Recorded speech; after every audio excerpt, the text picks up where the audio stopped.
কেওয়াকে অসংখ্য ধন্যবাদ। অষ্টম নবম শ্রেণীর যারা দলীয় গান পরিবেশন করেছে সবাইকে অসংখ্য ধন্যবাদ। এ পর্যায়ে আমাদের আজকের এই জুলাই বিপ্লবের শহীদদের স্মরণে অনুষ্ঠিত তারুণ্য উৎসব 2025 গানের পর্ব শেষ হয়েছে।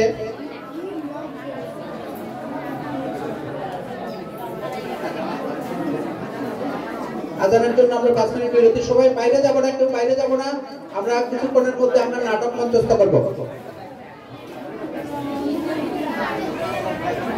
নাটক এই তোমরা স্কাউটের যারা 4-5 জন এদিকে আসো। স্কাউট যারা আছে 4-5 জন ছেলে এদিকে আসো। হ্যাঁ